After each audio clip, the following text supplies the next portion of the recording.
새벽 말씀이 벌써 요한복음 20장이 되었습니다. 요한복음 20장 오늘 말씀은 우리 삶의 가장 기쁜 이야기예요. 예수님의 죽음에서 부활의 소식을 전한 이야기. 그럼에도 불구하고 예수님께서 부활하신 그 영광의 모습을 처음 찾아온 사람에게 보이지 않는 그 참 신기한 이야기죠. 우리 같았으면 부활하신 예수님께서 그냥 탁 보이셨을 텐데 빈 무덤만 보이시는, 그러나 오히려 더 신비스럽고 더 주님의 은혜가 넘쳐나는 이야기입니다. 20장 1절에 보면 이제 가장 일찍 예수님의 무덤에 등장한 사람이 막달라 마리아. 다른 복음서에서는 3명 또 4명까지도 이 마리아들이나 요한나나 다른 인물들이 등장하는데 요한복음에서는 막달라 마리아만 등장합니다. 이 막달라 마리아가 안식 후 첫날 또 이른 새벽에 아직 어두울 때에 막달라 마리아가 예수님의 무덤에 달려갔습니다. 달려간 이유는 단 한 가지죠.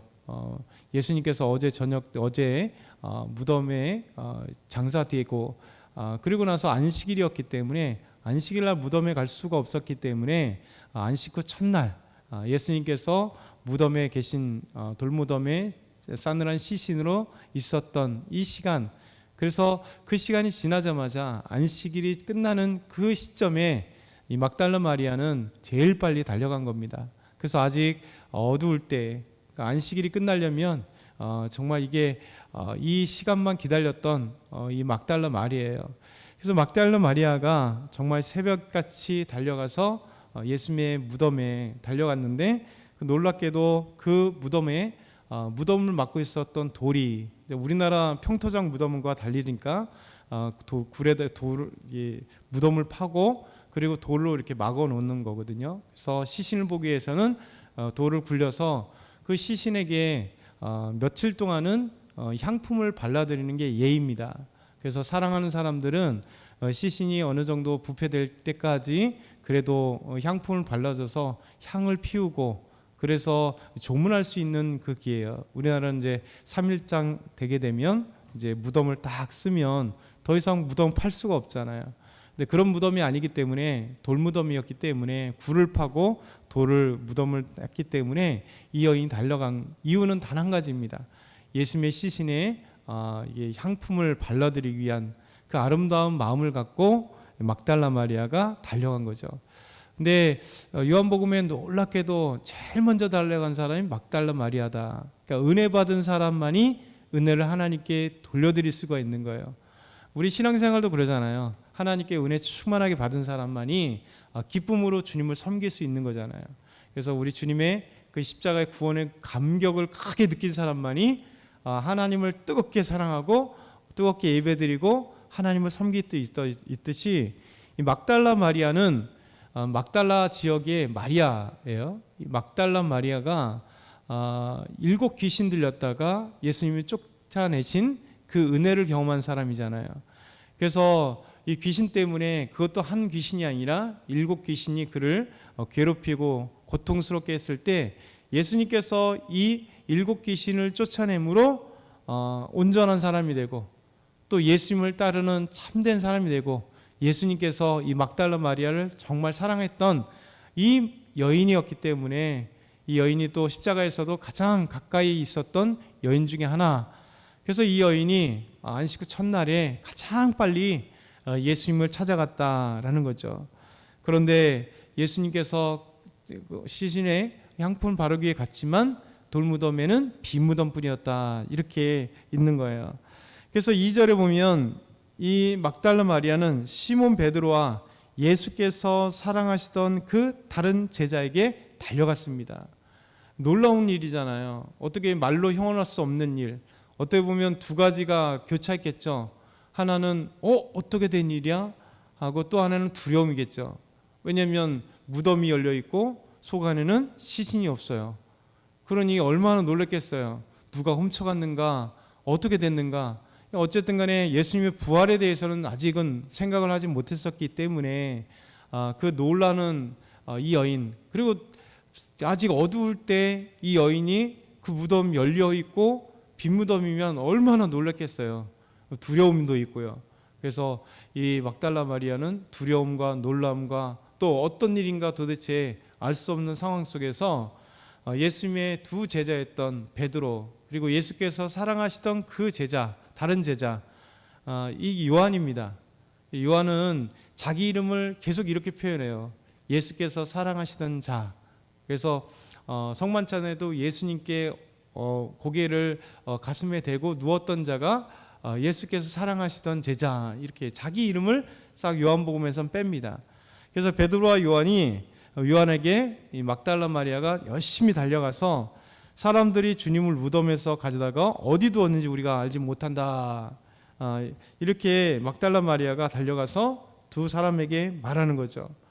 놀라운 거죠. 아직은 부활의 소식을 모르니까 사람들이 도대체 예수님의 시신을 어디다 두었는지 알 수 없으니까 그 소식에 대해서 전달해 주죠.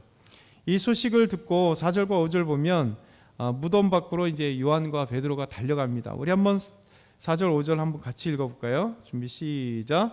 둘이 같이 다름질하더니 그 다른 제자가 베드로보다 더 빨리 달려가서 먼저 무덤에 이르러 굽으려 세마포에 놓인 것을 보았으나 들어가지는 아니하였더니.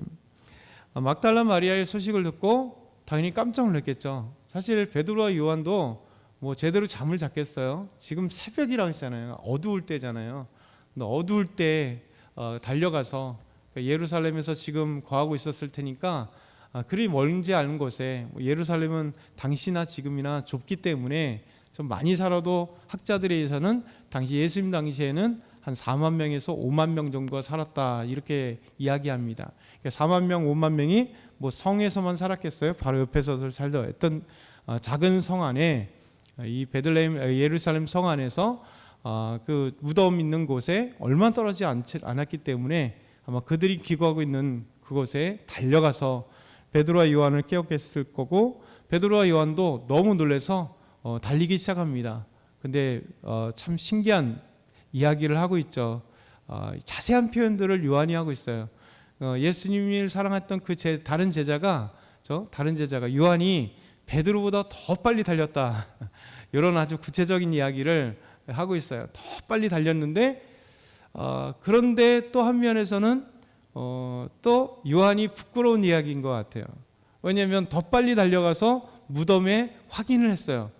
굽혀서 무덤에서 예수님이 없는 사실을 이제 보았어요. 그런데 요한은 들어가진 않았다는 거예요. 얼른 사실은 놀라면, 그리고 분명히 없으면 들어갔어야 되잖아요. 들어가지 않았다는 겁니다. 무덤에 먼저 이르렀고 굽으려서 보니까 세마포가 놓여 있고 예수님이 쌓았던 수건이 착 개쳐서 놓여 있다는 거예요. 그런데 들어가지는 않았다. 참 요한의 또 어찌 보면 두려움이기도 하고 머뭇머뭇하는 그런 것입니다. 그때 6절부터 8절에 보면 시몬 베드로가 따라와서 뒤늦게 온 거죠. 요한보다 졌어요. 2등으로 따라와서 예수님의 그 무덤을 딱 본 거죠. 그러면서 세마포가 놓여 있고 또 머리를 쌌던 수건은 세마포와 함께 놓이지 않고 딴 곳에 쌌던 대로 놓여 있더라. 그때야 무덤에 먼저 갔던 그 다른 제자도 들어가 보고 믿더라. 베드로는 들어갔다는 거죠.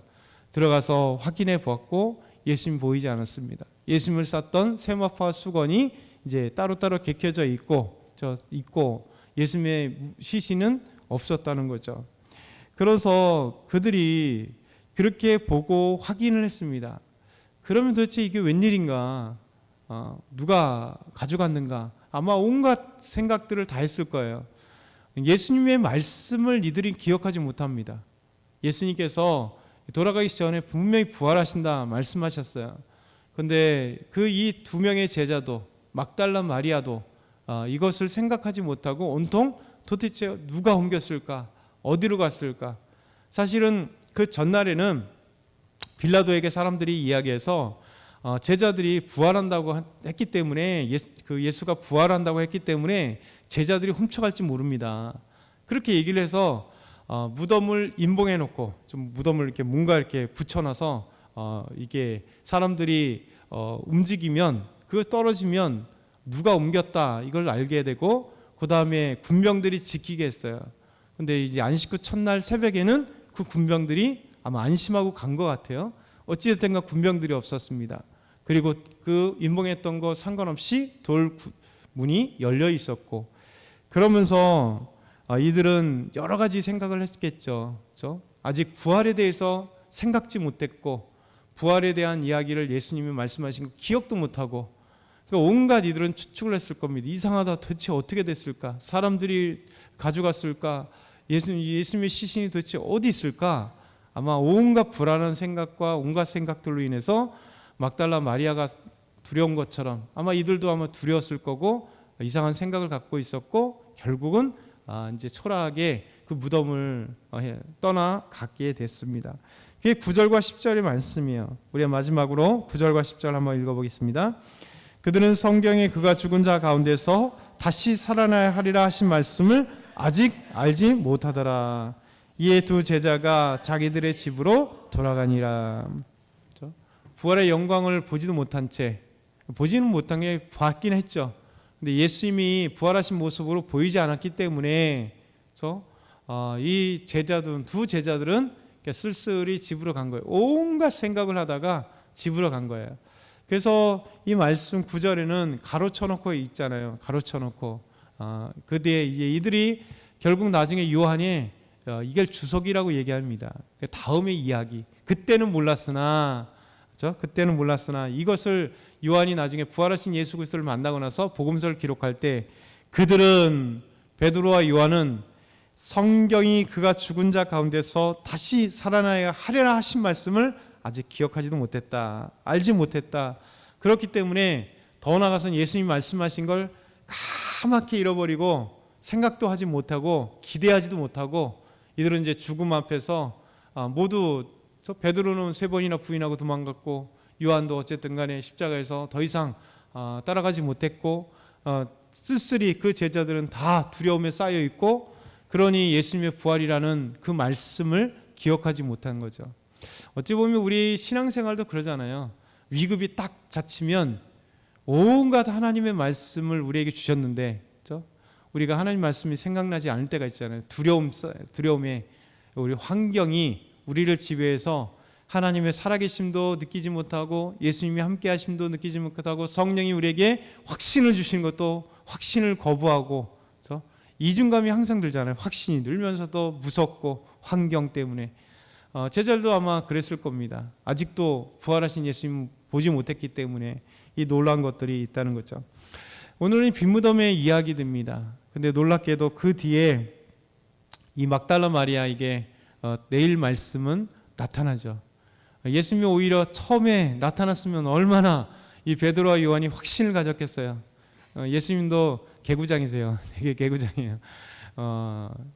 하나씩 나타나신 모습을 보면 참 어떻게 보면 은혜기도 하고, 예수님이 어떤 생각들을 분명히 가지고 한 사람씩 나타났을 거예요. 한 번에 예수님은 부활체시기 때문에, 또 한 면에서는 예수님과 제자들이 함께 있었던 그곳에 문을 열어주기도 전에 다 들어가시는 거 보면, 육체의 부활은 부활이신데 그런 벽면도 통하시는 특별한 그 부활로 인해서 이렇게 나타나셨는데, 이미 제자들에게 한 번에 보이셨을 수 있음에도 불구하고 예수님은 차곡차곡 한 사람씩 찾아가시면서 그들에게 따스한 시선으로, 또 따스한 마음으로 다가오시는 예수님, 우리의 예수님의 그 놀라운 은혜들을 이제 또 계속 펼쳐가고 있죠. 오늘은 이 빈무덤 속에 아직 확신하지 못하는 이 사람들 속에 우리의 감정들을 다시 한번 확인할 필요가 있다는 거죠. 그래서 우리도 말씀을 듣고 끊임없이 신앙생활하면서도 위급한 순간, 어려운 순간, 두려운 순간에 나는 예수님을 지금 만나고 또 예수님의 말씀을 기억하고 있는가? 하나님의 말씀이 나를 확신하고 있는가? 나는 그런 생각 다 잃어버리고 이 두려움 속에, 무서움 속에 이 환경만 바라보고 있지 않는가? 오늘도 한번 생각해 보시면서 주님은 분명히 부활하셨고, 주님은 분명히 우리와 함께 하시고, 주님 우리에게 힘 주신다는 사실을 오늘도 기억하는 저와 여러분이 다 되게 소망합니다.